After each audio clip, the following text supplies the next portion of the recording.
Igbo in Lagos mocked their leaders over inability to secure a single appointment from Governor Sanwo-Olu. Welcome to the news and thank you for tuning in to listen. Please subscribe to our channel. To get notified when we post hot juicy news updates, please click on the notification bell.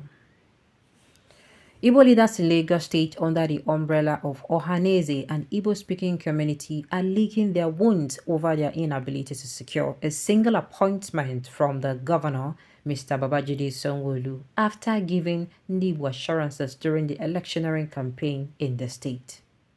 Thus, the leadership of the groups comprising Chief Solomon Agwene, Chief Sunday Osai, Sunday Ude, and Sunday Eze have been subjected to the object of mockery of Ndibo, who perceive them as betrayers.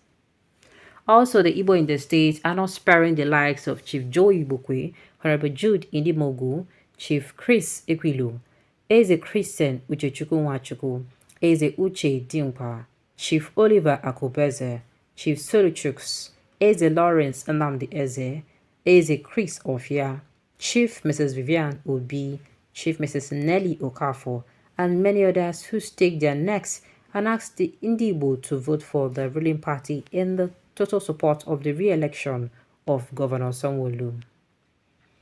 PMS Press investigation revealed that after the election and the recent appointment by the governor, no single Igbo person was appointed, and those leaders could not offer any explanation why the governor did not appoint any Igbo person into any position. Some of the aforementioned stakeholders have gone into hiding and hardly attend public functions. Some other stakeholders who spoke to PMS Press stated that the Igbo leaders deserve the disgrace being meted to them by Governor Sanwo-Olu because of a double game they played during the elections. However, the mind of the majority of Ndibo was captured by members of an Igbo group under the aegis of Concerned Igbo Elite (CIE), who have cried out over the non-representation of Ndibo in the government of Lagos State. The group made their position known after examination, verification, and scrutinization of the cabinet formation of the government of Babajide Sanwo-Olu. In a statement made available to the media on Thursday, November 16, 2023, the group decried what they call a misnomer calculated at marginalizing the Igbo in Lagos. The group made it clear that Igbo in Lagos are not happy considering the cordial relationship existing between the Igbo and the Yorubas in Lagos, especially since 1999, when the former governor of Lagos State, now President Asiwaju Bola Ahmed Tinubu, was in power. The group maintained that such cordiality and peaceful coexistence between the two groups, which had been the hallmark of our host and her visitors had been jealously guarded, should not be thwarted for any reason. The coordinator of the group, Aji Ibe, said his group was surprised that no person of Igbo extraction was found in the current government of Governor Babajide Sanwo-Olu, despite the struggle and effort, even at personal discomfort of some Igbo people in ensuring that the All Progressive Congress won Lagos and Nigeria at large.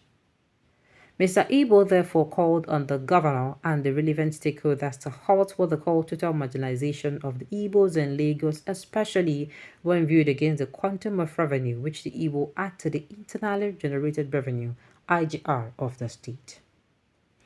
We are concerned and we are not happy. We have our illustrious sons and daughters in Lagos, especially somebody like Honorable Jude Idimogu, who has served the state in the assembly for 8 years as a lawmaker. We think that such a man should be compensated, especially when you look at what he did for the All Progressive Congress. He campaigned vigorously, organized press conferences, town hall meetings, and explained the APC manifesto to his kinsmen, and so he should be compensated. He should have been given something like appointment as a commissioner or senior special advisor, as it is not too much for him. What we are saying is that such a position can still be created for him and others like him. Honorable Idimogo, through his brainchild network, Abundance Movement, was able to mobilize his constituent for Asiwaju Bola Ahmed Tinubu for presidency and Babajide Sanwo-Olu, the #1 governor in Nigeria. He also played key roles in so many associations formed to mobilize support for Tinubu and Sanwo-Olu, such group as Igbo for Asiwaju.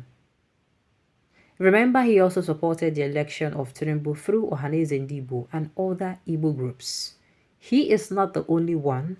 There are many other Igbo people who worked for the APC in this Lagos and across the nation. They should be appointed into boards so as to give them a sense of belonging, Ibe stated. The secretary of the group, Mazi Cyracuse Naji, a media practitioner, also spoke in condemnation of the serial marginalization of the Igbo in the government of Lagos. He said that there is no problem between the Igbo and the Yoruba. Naji recalled what happened on the day of the election, where a few individuals tried to cause trouble on both the side of the Igbo and the Yoruba due to differences in political opinions, but said such disagreements were subdued by the responsive intervention by people like Jude Idimogu. Our people are being marginalized. Many see this as an oversight, but this is a serious oversight and should be reversed. The Igbo race is not a negligible population. I can tell you authoritatively that the Igbos are second only to the Yorubas and the population of Lagos, and so they should not be ignored. We are not taking Lagos from the Yorubas. God forbid that anybody should ever think along that line. What happened during the election was a misunderstanding between two friends who are opposed politically but not our Igbo. See, I don't know what these people want, but if you ask me, I'll say, okay, fine. Why are they coming out to scream like this? That they are not appointing Igbos into places. I'm asking myself, what exactly is the problem? Now, permit me to say, democracy, we know, should be going hand in hand with merit. That means if you are going to be appointed into positions, please, as in if you're going to be appointing people into position, please, these people should know their onions. So if, I'm going to say this, if Sanwo-Olu actually puts people who knows their onions in Lagos State, no problem at all. I kid you not. Provided there is not going to be marginalization of the Igbos in sense of like how many months, I think about 2 months ago, is it 2 months or a month ago, there was this rumor that in Lagos State, some markets were really closed down, and it was because of, they were trying to marginalize the Igbos. And I'm like, I don't think that is true, because those markets also, they generate a lot of IGR for the government. So I don't think closing them down just to marginalize, a particular tribe is actually going to be the reasons, until I found out, it was because of maybe their Loma fee. So far there's not going to be any problems. So far those people that they appointed are doing their jobs. I've said it before. Even this presidency seat that, people always say, oh, it should be rotated. I dare to put it to you that if you have someone from, even if the person is coming from the north tomorrow, the person comes in, or from the south or from the southeast, the person comes in and does what he's supposed to do and does not marginalize and does, behaves like a Democrat, sincerely. I don't think even the Igbos, even the Northerners, and even the Yorubas or even the Middle Belt people are going to come out and say, let it be rotated. Why? Because the person is really delivering the dividends of democracy. All right, on those notes, we have come to the end of the news. We say thank you for turning in to listen. Until I come your way next time, enjoy the rest of your day.